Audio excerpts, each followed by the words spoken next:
Missile. একনিষ্ঠ দোয়া এটা মিসাইলের মতো। মিসাইল হামলা করলে ইঞ্চি ইঞ্চি যেখানে মিসাইল বোমাটা পড়ার কথা ঠিক ওখানে পড়বে। ড্রোন হামলা করলে ঠিক ওখানে, ব্যালিস্টিক ক্ষেপণাস্ত্র নিক্ষেপ করলে লক্ষ্য বস্তু যেমনি ভিত করে, তেমনি দোয়ার মতো দোয়া করলে মুহূর্তেই দোয়া কবুল হয়ে যায়। আমরা দোয়ার মতো দোয়া করতে জানি না, কেমন করে দোয়া করতে হয় আমাদের জানা নাই, এজন্য দোয়াও কবুল হয় না। চিল্লায় কোন ঠিক কিনা? কিন্তু আল্লাহ ওয়াদা দিয়েছেন, উজিবু দাওয়াতাদ দাঈ ইযা, আমার বান্দা দোয়া করলে আমি দোয়া কবুল করি, আমার বান্দা চাওয়া মাত্রই আমি কবুল করে নেই। সুবহানাল্লাহ পড়েন। যত দোয়া আপনি করেছেন সব কবুল, সব, অল অফ ইউর দোয়াজ আর অ্যাকসেপ্টেড, সব কবুল হয়েছে আল্লাহর কসম। অনেকে বলবে হুজুর এটা আবার কি কইলেন, এতক্ষণ তো ভালোই কইতেছিলেন, সব দোয়া আবার কবুল হয় কেমনে? আমি তো জীবনে কত কিছু চাইলাম, কত কিছুই তো পাই নাই। আছে না এরকম? অনেকে অনেক পেরেশান, আফসোস করে, হুজুর চাইলাম আল্লাহ দিল না। 4টা মাইয়া, এবার কাবা ধইরা চাই আইছি পোলার কথা, এটাও হয়েছে মাইয়া। আছে না নাই? 5টা ছেলে হয়েছে, মেয়ের জন্য বুকটা হাহাকার। হজে যে আরাফাতের ময়দানে চেয়ে আসলাম, এইবারও হয়েছে আর একটা পোলা। আছে না নাই? কত কিছু চাইলাম, পাইলাম না, হুজুর দিল না আল্লাহ।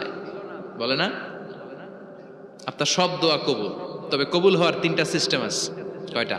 3টা। চান্দোলার ভাইয়েরা মনে থাকবে? কয়টা? 3টা।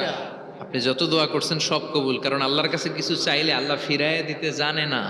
আল্লাহ জানেই না কেমনে ফিরাইয়া দিতে হয়। সুবহানাল্লাহ কোন?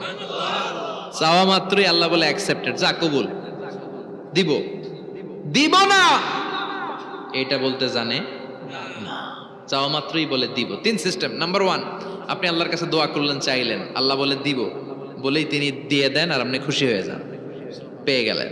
নাম্বার 2, আপনি আল্লাহর কাছে দোয়া করলেন, চাইলেন, তখনও আল্লাহ বলে দিব, তবে এখন না, সবুর, একটু পরে দিব। কখন দিলে আমার জন্য ভালো, আমার চেয়েও ভালো জানে কে? আল্লাহ, পরে দিবে।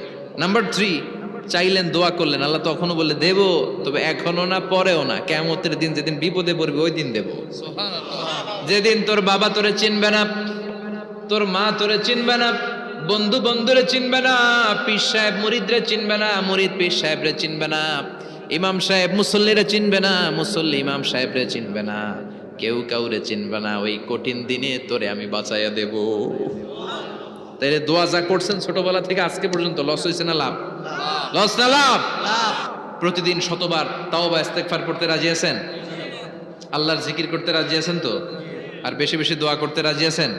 সবাই সবার জন্য দোয়া করবো, রাজি আছেন তো? আল্লাহ আমাদের সবাইকে কথাগুলো বুঝার ও আমল করার তৌফিক দান করুক। আমরা পড়ি আমিন।